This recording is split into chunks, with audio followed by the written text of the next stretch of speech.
하실까요? 다시 시작해야 할 종교개혁. 오늘은 종교개혁 500주년 기념주일입니다. 지금으로부터 500년 전 10월 31일 날 독일의 마르틴 루트라고 하는 사람이 비텐베르크 성당문에 95개조의 반박문을 게시함으로 시작된 종교개혁이 이제 500년이 지나게 되었습니다. 로마 카톨릭 천주교의 잘못을 고치고 나와서 종교개혁을 일으켰다 그래서 오늘날 저와 여러분이 다니고 있는 우리 교회를 뭐라고 부르느냐 하면 개신교 또는 개신교회 그렇게 얘기합니다. 고칠 개자에 새로울 신자입니다. 고쳐서 새롭게 되는 교회라는 거예요. 그래서 영어로는 이걸 리폼드 처치라 그러고 우리 한국말로는 개혁교회 그렇게 말합니다. 그런데 이 개혁은 500년 전에 이루어진 것으로 끝난 것이 아니라 오늘도 이루어져야 하고 내일도 이루어져야 합니다. 오늘뿐만 아니라 오고 오는 모든 세대 가운데 끊임없이 저와 여러분이 교회가 변해야 하고 새로워져야 합니다. 그런데 문제는 한국 개신교회가 선교 133년을 맞이한 2017년 지금의 우리의 모습, 우리의 자상을 살펴보면 참담하기가 그지없습니다. 변하기는커녕 새로워지기는커녕 우리도 모르는 사이에 점점 뒤로 후퇴하고 있는 것 같습니다. 사랑하는 성도 여러분, 지금 우리나라에 교회가 5만 개가 넘습니다. 목사가 10만 명이나 됩니다. 교인이 900만 명이나 되는 이 놀라운 현실 앞에서도 사회가 교회 때문에 덕을 보거나 교회가 빛을 밝혀서 놀라운 변화가 일어나는 것이 아니라 도리어 교회와 우리 그리스도인들이 하나님의 영광을 가리고 있고 손가락질을 당한다면 얼마나 안타까운 현실입니까? 하나님께서 저 하늘에서 바라보시면서 너무너무 마음 아파하실 것입니다. 다시금 개혁이 시작되어야 합니다. 개혁하면, 특별히 종교개혁하면 목사님들이나 저 높은 데 있는 분들이 하는 것으로 우리는 이해합니다. 그런데 이제부터 시작되어야 될 개혁은 생활 속에서부터 시작되는 개혁이어야 합니다. 큰 것이 아니라 나로부터 시작되는 개혁이어야 합니다. 그때 하나님이 기뻐하실 것입니다. 작은 나비 한 마리로 말미암아 나비 효과가 일어나서 많은 변화가 일어나는 것처럼 저와 여러분이 먼저 변하면 됩니다. 딴 교회 보지 말고 우리 교회가 먼저 변하면 되는 것입니다. 그때 하나님께서 기뻐하실 것입니다. 저와 여러분이 다시금 새롭게 되고 변하는 신앙생활, 변하는 교회를 만들기 위하여 열심히 달려가게 되시기를 우리 구주 예수 그리스도의 이름으로 축원합니다. 자, 그렇다면 저와 여러분이 생활 속에서 삶의 현장에서 나로부터 시작해야 할 개혁의 내용은 무엇일까요? 첫 번째로 따라 하시겠습니다. 먼저 지도자가 본을 보이는 개혁. 생활 속의 개혁, 나로부터 시작되는 개혁은 누가 본을 보이는 거냐 하면 내가 본을 보이는 것입니다. 이게 개혁입니다. 저와 여러분은 모두 지도자입니다. 저는 교회의 지도자이고요, 여러분은 가정의 지도자이고요, 작은 공동체에 여러분들이 다 지도자임을 잊지 말아야 합니다. 흔히 많은 사람들이 우리나라는 지도자를 잘 만나는 복이 지지리도 없다고 말합니다. 그것은 역대 대통령이 임기를 온전히 끝내고 존경받는 분들이 없을 뿐만 아니라 모두가 그 끝이 좋지 않기 때문에 그렇습니다. 이후 중국은 비록 공산주의 국가임에도 불구하고 모택동과 덩소평 같은 훌륭한 지도자가 나타나므로 13억 중국 인민들은 지금 잘 살고 있으며 나라의 국운이 새롭게 바뀌어 하늘을 향하여 성천하듯이 올라가고 있습니다. 그리고 그것을 이제는 시진핑이라고 하는 지도자가 이어받아서 세계 제1국가, 세계 중심 국가를 꿈꾸는 중화주의를 향하여 달려가고 있습니다. 그 끝이 어떻게 될는지는 알 수 없지만 여하튼 중국은 지도자 잘 만남으로 말미암아 나라가 새로워졌고 국원이 융성해졌습니다.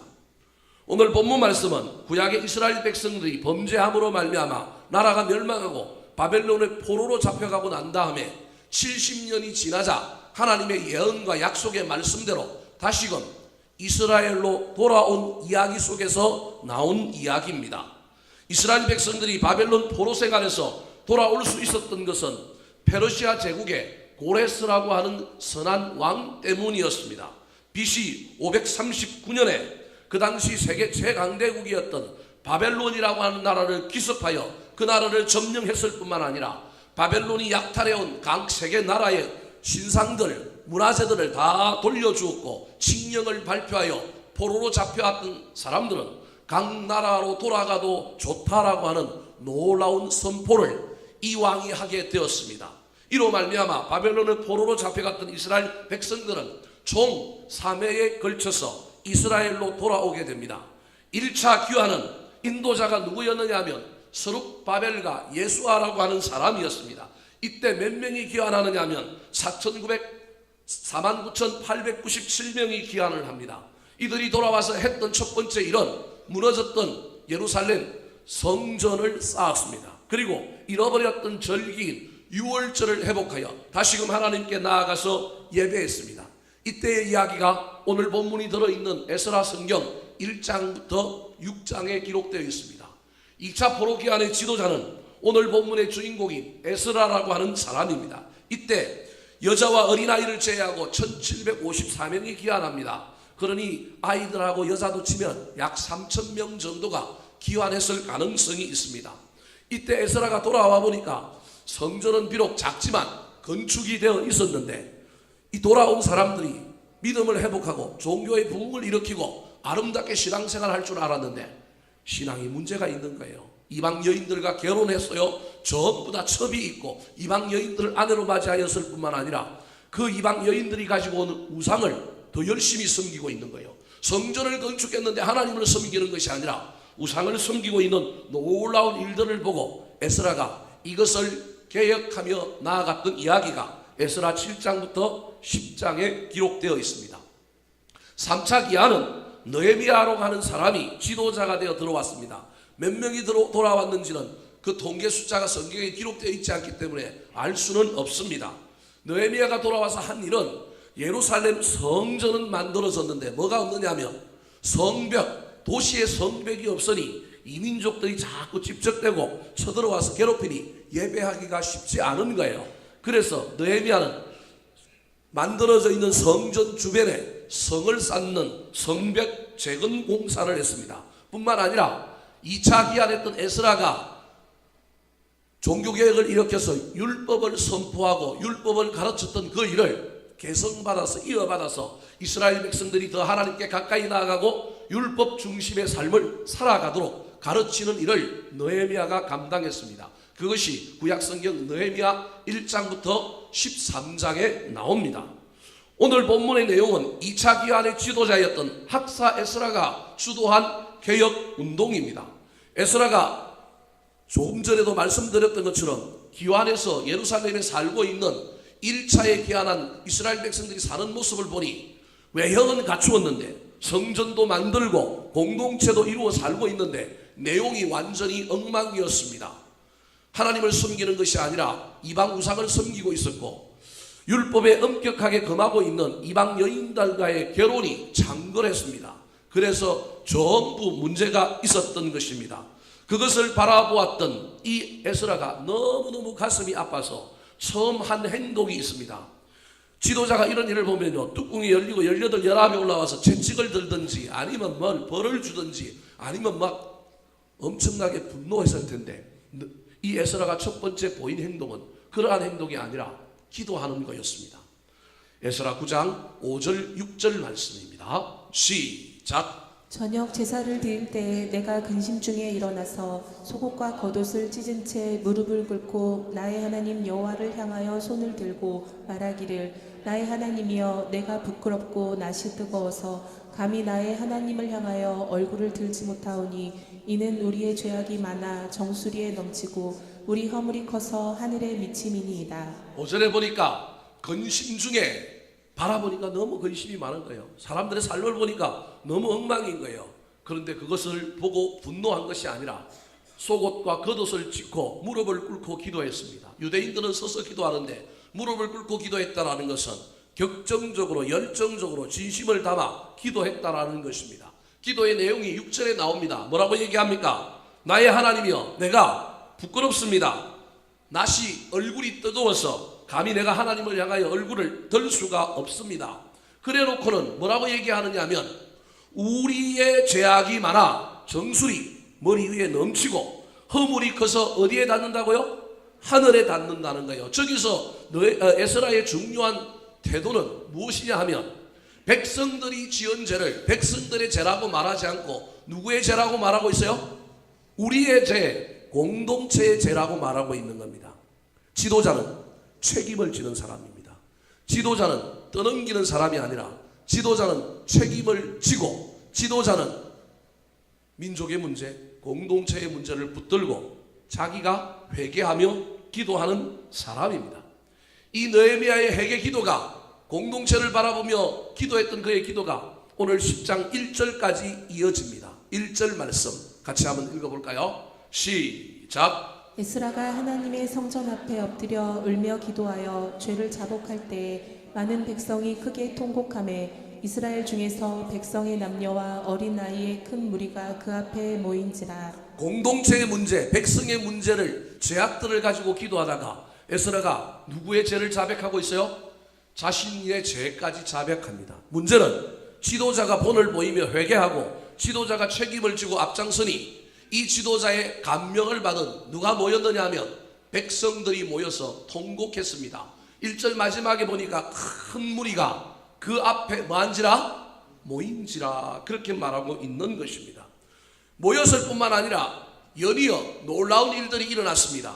2절 말씀 같이 한번 읽어볼까요? 시작. 엘람 자손 중 여히엘의 아들 스가냐가 에스라에게 이르되 우리가 우리 하나님께 범죄하여 이 땅 이방 여자를 맞이하여 아내로 삼았으나 이스라엘에게 아직도 소망이 있나니. 성경을 자세히 읽어보면 에스라가 근심했습니다. 문제를 보았습니다. 근데 그 문제를 가지고 누구한테도 말하지 아니하였고 하나님 앞에 나와서 기도했는데요. 말하지 아니하였음에도 불구하고 백성 중에 한 사람이 에스라에게 나아가서 뭐라고 얘기하냐면 회개하는 거예요.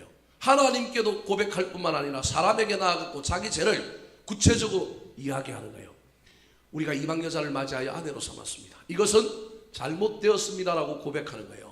그럼에도 불구하고 뭐라고 이 사람이 이야기하고 있느냐 하면 아직도 뭐가 있다고요? 소망이 있다는 거예요. 왜 소망이 있습니까? 죄를 지어도 소망이 있는 것은 내가 죄를 지었다는 걸 알고 하나님은 용서해 주시는 분이라는 걸 알고 그 주님 앞에 엎드려 회개하고 기도할 때 하나님께서 새로운 길을 열어주실 거기 때문에 뭐가 있어요? 소망이 있는 거예요.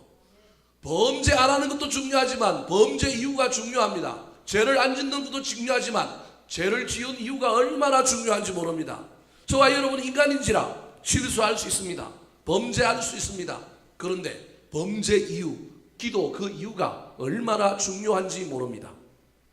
민족의 지도자가 책임을 회피하지 않고 자기가 본을 보이며 회개하였더니 백성들이 따라서 회개하고 있는 거예요. 백성들이 입을 열어 고백하고 있는 거예요. 그뿐만 아니라 진정한 회개는 자복에서 그치는 것이 아니라 결단합니다. 돌이킵니다. 3절 말씀 같이 한번 읽어볼까요? 시작. 곧 내 주의 교훈을 따르며 우리 하나님의 명령을 떨며 준행하는 자의 가르침을 따라 이 모든 아내와 그들의 소생을 다 내보내기로 우리 하나님과 언약을 세우고 율법대로 행할 것이라. 자, 아내와 그들의 소생을 다 내보내고 우리 하나님과 다시 언약을 세우고 뭐 한다고요? 율법대로 행하겠습니다. 자복했을 뿐만 아니라 뭐 하고 있느냐 하면 지금 결단하고 있는 거예요. 이게 진짜 회개인 거예요. 근데 이들이 자복하고 결단하게 된 계기가 뭐라고요? 3절에 보니까 이렇게 얘기합니다. 내 주의 교훈을 따르며 우리 하나님의 명령을 떨며 준행하는 자의 뭘 따라? 가르침을 따라. 그러면 저기에 나오는 하나님의 명령을 떨며 준행하고 그 준행하는 자가 누굴까요? 에스라라는 거예요. 참된 지도자는 반드시 따르는 사람이 있습니다. 그래서 지도자가 본을 보여야 합니다. 오늘날 한국 사회의 모든 문제는 사실은 지도자들의 문제입니다. 저와 여러분의 가정의 모든 문제는 부모된 저와 여러분의 문제입니다. 오늘날 한국교회의 모든 문제는 목사와 교회의 중직자들의 문제입니다.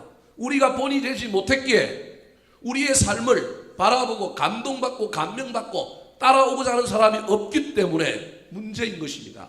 뒤에서 비난하고 비판하고 정죄하지 따라오려고 하지 않는 것은 그들도 문제이지만 어쩌면 누구의 문제이냐면 저와 여러분이 좀 더 거룩해야 되는데, 저와 여러분이 좀 더 신실해야 되는데 우리가 본이 되지 못했기 때문일지도 모릅니다.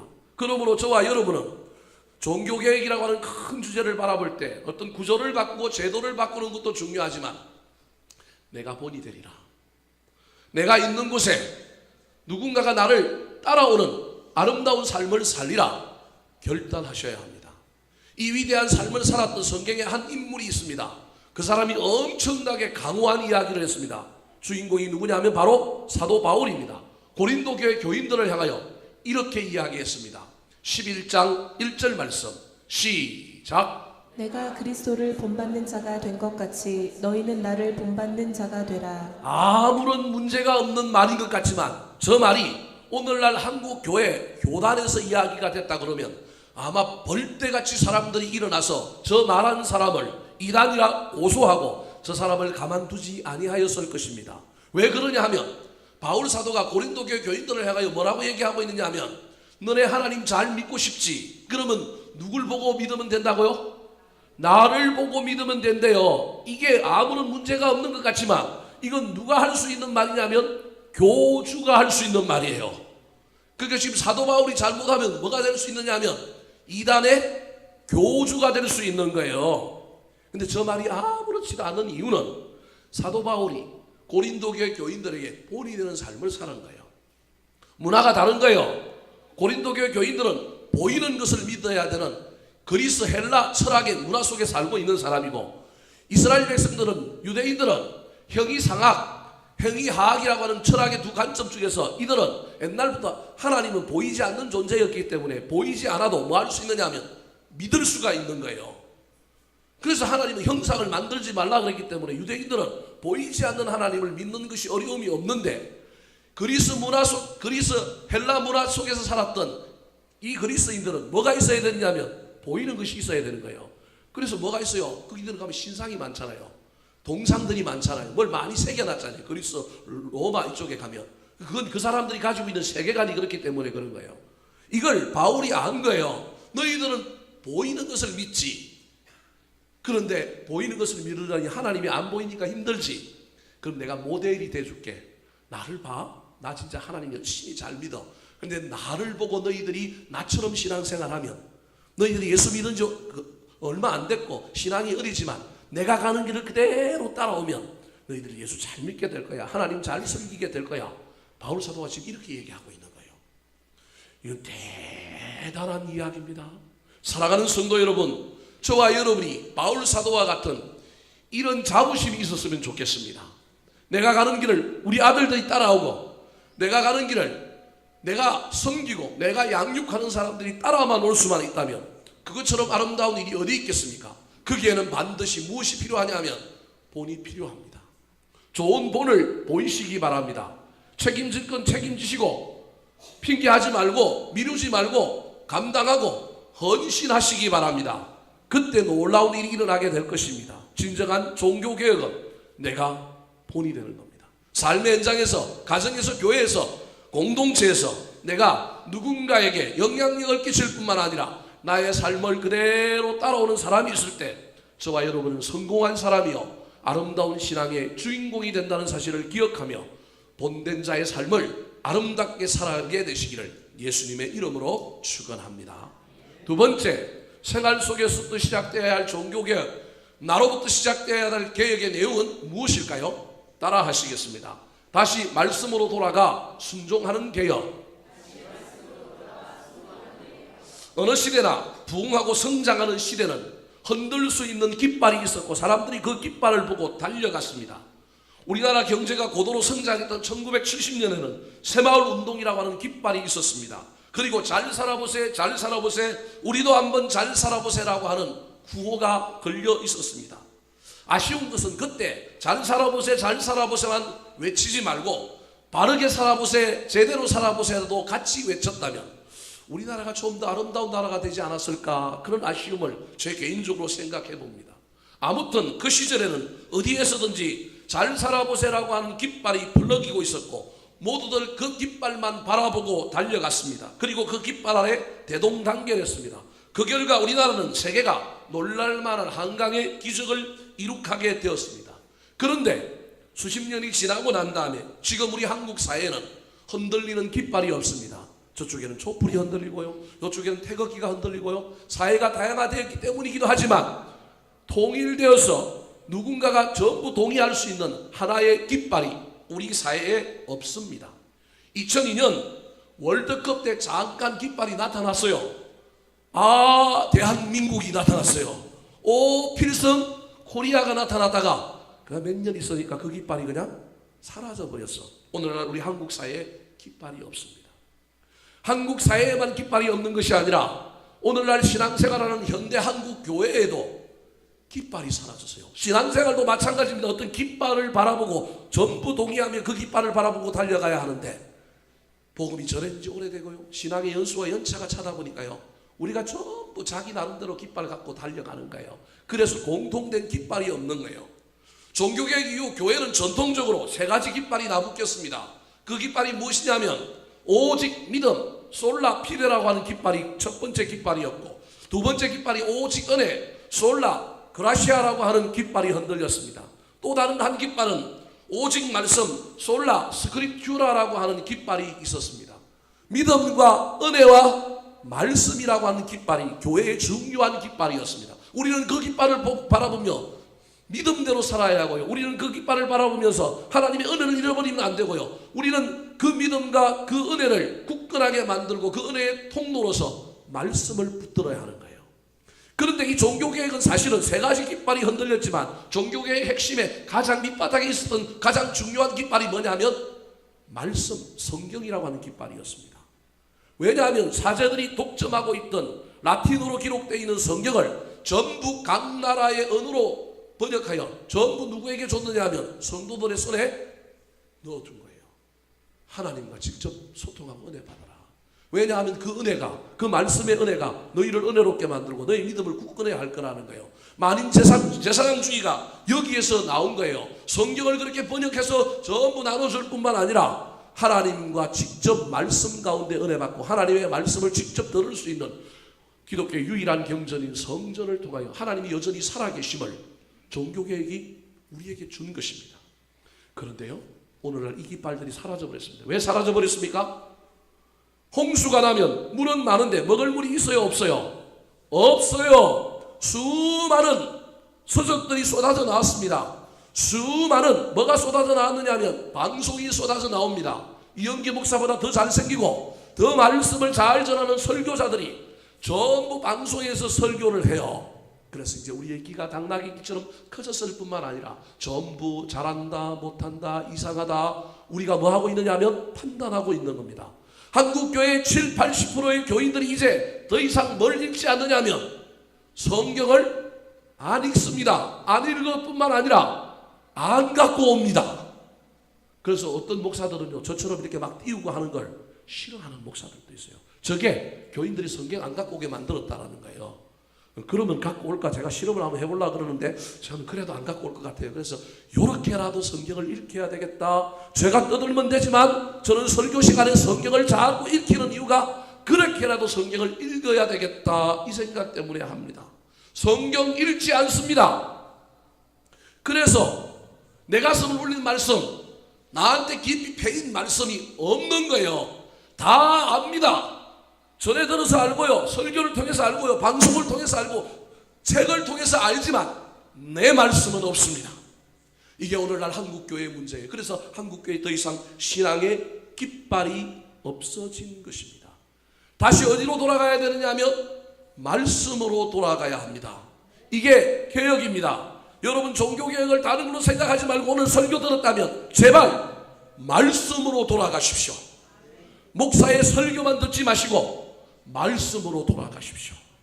내가 깨달은 말씀, 내가 깊이 은혜를 받은 말씀, 나를 울리는 말씀, 나에게 감동을 주는 말씀이 다양한 통로를 통하여, 목사의 설교를 통하여, 방송을 통하여, 내가 읽는 성경을 통하여, 내가 읽는 책을 통하여 올 수 있는데 전부 내어버리고 전부 간접적인 거예요. 통해서 듣는 거예요.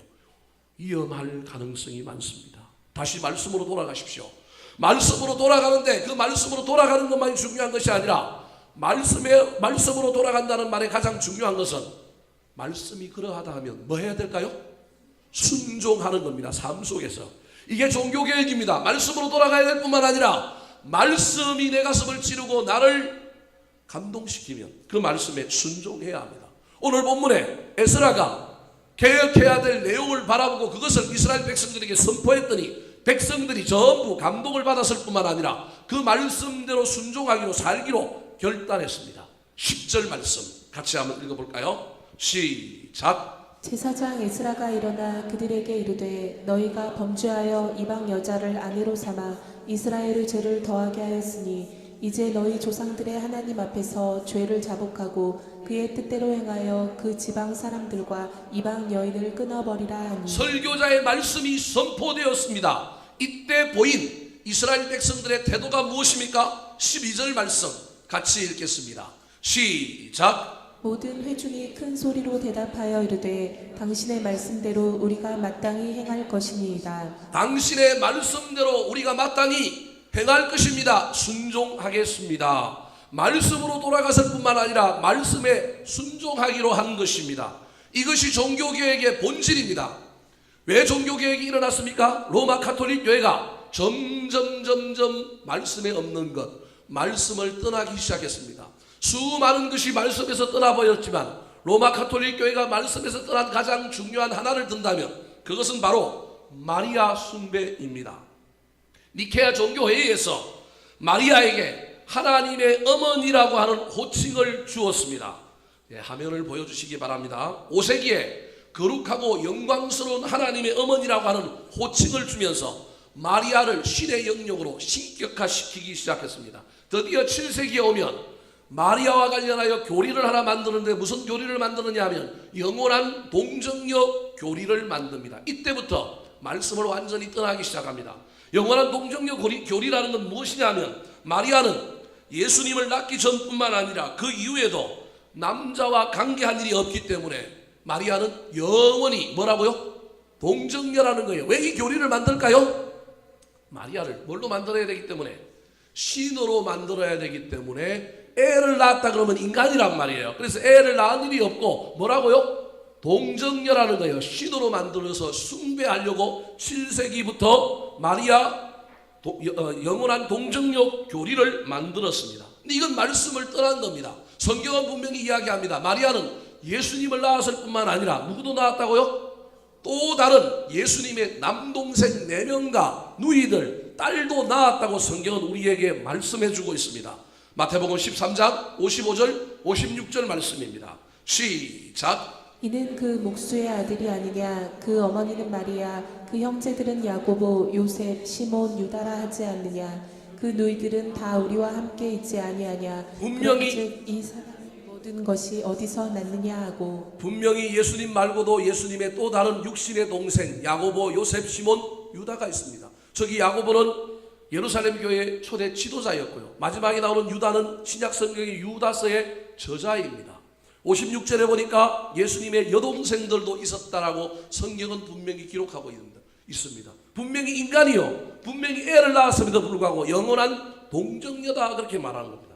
뿐만 아니라 1854년에 가면 로마 가톨릭 교회는 성모 마리아 무염시태 교리를 또 만들기 시작합니다. 마리아는 원죄와 자범죄가 전혀 없다라는 거예요.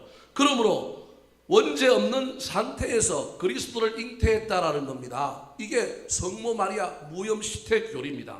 그리고 난 다음에 1950년에는 드디어 성모 몽소 성천 교리를 발표합니다. 이게 뭐냐면 마리아가 죽었다 안 죽었다? 성모 마리아는 안 죽고 살아서 예수님처럼 어떻게 했다고요? 성천했다라는 거예요. 그래서 마리아는 안 죽었다라는 거예요. 그것뿐만 아니라 1920년 초부터 마리아 공동 구세주 교리를 만들어서 아직 이게 완성된 건 아니에요. 이걸 지금 만들고 있는 거예요. 심지어 마리아를 숭배하는데 우리는 누구 이름으로 기도해요? 예수님 이름으로 기도해요. 그런데 천주교인들은, 가톨릭 교회 교인들은 누구 이름으로 기도를 더 많이 해요? 성모 마리아 이름으로 기도를 많이 해요. 왜 그래요? 아들보다 누가 더 잘 들어준다고요? 엄마가 더 기도를 잘 들어준대요. 그래서 마리아를 신으로 만드는 거예요. 저 마지막 6번에 나오는 1926년부터 시작된 마리아 공동구세주 교리는 우리는 하나님이 성삼위 하나님이라고 믿고 있습니다. 근데 마리아를 넣어서 이제 하나님이 몇 위의 하나님이냐면 4위의 하나님으로 마리아를 만들겠다라는 거예요. 지금 현재 교황은 진보적인 교황이라서 이걸 인정하지 않습니다. 근데 이전 교황까지 저 교리를 만들려고 세계 각국에 흩어져 있는 45명의 추기경과 540명의 주교들이 마리아 공동구세주 교리를 발표해달라고 청원을 넣었어요. 그 청원이 아직 로마 교황 측에 계류되어 있습니다. 해결이 안 됐기 때문에. 교황이 바뀌고 나면 보수적인 교황이 들었으면 어쩌면 다시금 이게 교황이 칙령으로 발표하여 로마 카톨릭 교회의 또 교리로 만들어질 것입니다. 제가 지금 여러분에게 무슨 얘기를 하느냐 하면 말씀으로 떠나게 되면 변질되게 되어 있다는 겁니다. 여러분 말씀에서 떠나지 마시기 바랍니다. 남한테 들은 말씀, 카드라 하는 말씀이 아니라 내가 읽은 말씀, 내가 경험한 말씀, 내가 들은 말씀 붙들고 나아가시기 바랍니다. 뿐만 아니라 그 말씀에 뭐 하시라고요? 순종하시기 바랍니다. 머리로만 아는 말씀이 아니라 내 가슴을 울리고 나의 삶과 나의 손과 발을 나의 입술을 고백하게 만들고 행하게 만드는 놀라운 순종이 저와 여러분의 삶 속에 나타날 때 그것이 생활 속으로부터 시작되는 종교개혁이라고 하는 사실을 기억하여서 삶의 현장에서는 본을 보일 뿐만 아니라 다시금 말씀으로 돌아가서 말씀 붙들고 실험하고 말씀이 그러하다 하면 그 말씀에 순종하며 살아감으로 말미암아 나의 작은 변화가 나비효과가 되어서 내가 속한 가정을 바꾸고 공동체를 바꾸고 세상을 바꾸는 놀라운 일들이 일어나게 되시기를 예수님의 이름으로 축원합니다. 마지막으로 다시 시작되어야 할 종교개혁, 삶의 현장에서 나로부터 시작되어야 할 종교개혁의 내용은 무엇일까요? 따라하시겠습니다. 즉시 회개하고 결단하는 개혁. 21세기는 빠른 것을 좋아합니다. 초스피드 시대입니다. 그 중에서도 한국 사람들은 빠른 것을 너무너무 좋아합니다. 제가 이번에 이스라엘 선지순례 갔더니 이스라엘 모든 사람들이 어떻게 우리가 한국 사람인들을 아는지 우리가 딱 나타나면 빨리빨리 그래요. 그래서 외국인들이 제일 많이 알고 있는 한국말이 뭐라고요? 빨리빨리예요. 안녕하세요도 아니고 이제 빨리빨리예요. 빨리빨리라고 하는 말은 외국에 있는 모든 사람들이 한국 사람만 나타나면 하는 거예요. 빨리빨리 사라는 거예요. 너네 빨리빨리 좋아하니까 사는 것도 어떻게 빨리 사라고요? 빨리빨리 사라는 거예요. 그래서 빨리빨리예요. 참 이게 어떤 측면에서 보면 안 좋은 면도 있지만 저는 영적인 측면에서 이 빨리빨리가 아주 대단히 유용한 것이라고 생각합니다. 어디와 관련해서 유용하냐 하면 죄를 깨달으면 무엇인가 말씀대로 돌아갔는데 그 말씀을 붙들었는데 말씀하고 실험했는데 말씀이 나를 찌르고 나를 감동 주면 그 말씀 앞에 순종하고 회개하는 것 뭐 하자고요? 빨리빨리 하는 것이 좋다라는 거예요. 여러분 빨리빨리 하지 않고 만약에 죄 문제와 관련하여 내가 좀 완벽하게 회개하겠습니다. 내가 온전하게 하겠습니다. 조금 생각해 봅시다 하는 순간에 회개할까요? 아니면 안 할까요? 어떻게 그렇게 잘하세요? 안 할 가능성이 훨씬 더 많습니다. 오늘 본문에도 그 이야기가 나옵니다. 기도했던 에스라가 기도했더니 본을 보이고 기도했더니 백성들 중에서 자기들의 죄를 발견하고 회개하기 시작하는 거예요. 그래서 당신이 원하는 대로 하라는 거예요. 6절에 보면 그래서 5절과 6절에 보면 이 에스라가 이스라엘 백성들에게 정말로 너희들이 이방 여인들과 결혼했던 거 이거 전부 다 이거 물리겠느냐 맹세하라 그러니까 뭐예요? 맹세를 해요. 그래서 드디어 맹세를 했으니 이 이방 여인들과의 결혼 문제를 해결하려고 전국 팔도에 사람을 보내서 3일 안에 어디로 모이라고요? 예루살렘으로 전부 모여라. 그래서 결단하고 회개하고 이 일을 처리하려고 모였습니다. 문제는 모이긴 모였는데 그때 뭐가 내리기 시작했어요? 비가 내리기 시작했어요. 13절 말씀 같이 한번 읽어볼까요? 시작. 그러나 백성이 많고 또 큰 비가 내리는 때니 능히 밖에 서지 못할 것이요 우리가 이 일로 크게 범죄하였은즉 하루 이틀에 할 일이 아니오니. 무슨 말이냐면 비가 와서 지금 그러니까 이 문제를 그냥 오늘 결단 내지 말고 하루 이틀에 할 일이 아니니까 좀 미루자는 거예요. 그런 사람이 나타나기 시작한 거예요. 그래서 이 사람들이 또 다른 제안을 하나 합니다. 14절 같이 읽겠습니다. 시작. 이제 온 회중을 위하여 우리의 방백들을 세우고 우리 모든 성읍에 이방 여자에게 장가가는 자는 다 기한 각 고을의 장로들과 재판장과 함께 오게 하여 이 일로 인한 우리 하나님의 진노가 우리에게서 떠나게 하소서 하나. 하자는 거예요. 하기는 하는데 어떻게 하느냐 하면 좀 절차를 갖추자는 거예요. 그래서 지방에 있는 방백들을 세우고 막 사람들도 오게 하고 재판장들도 오게 해서 좀 제대로 하자는 거예요. 그럼 이게 제대로 될까요? 아니면 허지부지 될까요? 예, 한번 해보시기 바랍니다. 제대로 되는지 허지부지 되는지. 안 될 가능성이 많은 거예요. 그래서 좀 시간을 두고 사람도 많고 비도 오니까 당장 하지 말고 좀 미룹시다. 그렇게 이야기하는 거예요. 근데 이때 새로운 사람들이 등장했습니다. 15절 같이 한번 읽어볼까요? 시작. 오직 아사엘의 아들 요나단과 뒤가의 아들 야하스가 일어나 그 일을 반대하고 무슬람과 레위 사람 사프대가 그들을 돕더라. 두 사람이 나타났어요. 요나단과 야스야라고 하는 사람이 아니요, 지금 당장 합시다. 비가 좀 오면 어떻습니까? 비 맞으면 합시다. 오는 일인데 비 맞는다고 뭔 일이 있습니까? 당장 합시다. 그랬더니 동조자 두 명이 나타났는데 그 사람이 누구냐면 무슬람과 사프대라고 하는 사람이 나타나서 옳소 그래 버리는 거예요. 그래서 반대하던 사람들 좀 늦게 합시다, 제대로 합시다, 좀 뒤에 합시다 했던 사람들의 이야기가 묻히고 저 사람들의 얘기에 힘을 얻어서 에스라가 그 이후에 개혁을 완수했다. 그런 이야기가 오늘 본문 에스라 10장의 이야기입니다. 사랑하는 성도 여러분, 제 문제와 관련해서는 저와 여러분이 할 수만 있다면 적시했으면 좋겠습니다. 나중에 하지 안 됩니다. 제가 고등학교를 다닐 때 수학을 못하는 친구들이 저한테 와가지고 늘 수학 공부 어떻게 하면 잘하느냐고 물어보는 거예요. 근데 이 친구들의 특징을 보면 수학은 공부를 하는데 우리 때는 제일 처음에 수학 딱 책을 넘기면 뭐가 나오느냐 하면 집합이 나와요. 집합. 그 다음에 뭐 수화식부터 시작, 방정식, 도형 이런 순서로 나오는데요. 이 친구들은 무슨 시험은 안 틀리냐 하면 집합은 안 틀려요. 공부를 어디만 한 거예요? 집합만 한 거예요. 집합하다가 수화식까지가 어려우니까 어떻게 해요? 때려치웠어요. 근데 또 누가 감동을 주고 자극을 주니까 또 도전이 돼갖고 또 공부를 시작했어요. 또 어디부터 해요? 어떻게 그렇게 잘하세요? 해본 경험들이 있는 모양에 또 집합만 하는 거예요. 그런데 이게 끈기가 없으니까 또 가다가 또 그만뒀어요. 그래서 그런 친구들이 오면요, 야, 너 공부하다가 잤잖아. 그러면 무조건 몇 장 넘기라고요? 10장 넘겨. 제가 처방해 준 게 그거예요. 10장 넘겨. 10장 넘겨. 그리고 그 10장부터 또 공부해. 그러다가 또 잤지. 자고 일어나면 또 몇 장 넘기라고요? 10장 넘겨. 연결이 안 돼도 상관없어. 그냥 해봐. 그래서 나중에 책을 하나 다 통과해 보는 거예요. 아, 수학이란 놈이 이런 놈이구나. 이런 어려운 것도 있고 이런 힘든 것도 있구나. 그래서 본인한테 좀 이상하긴 하지만, 좀 후루끄긴 하지만 내가 수학을 한 건 다 봤다라고 하는 자신감을 심어주려고, 그리고 난 다음에 그 부분을 해결해 주려고, 너 이거 다 하고 난 다음에 그 다음에 나한테 와. 그랬더니 이 친구가 어떤 친구는 하는 거예요. 제가 무슨 얘기를 하려고 하느냐 하면, 미루면 할 것 같지만 미루면 안 되는 일은 영원히 안 될 가능성이 훨씬 많습니다.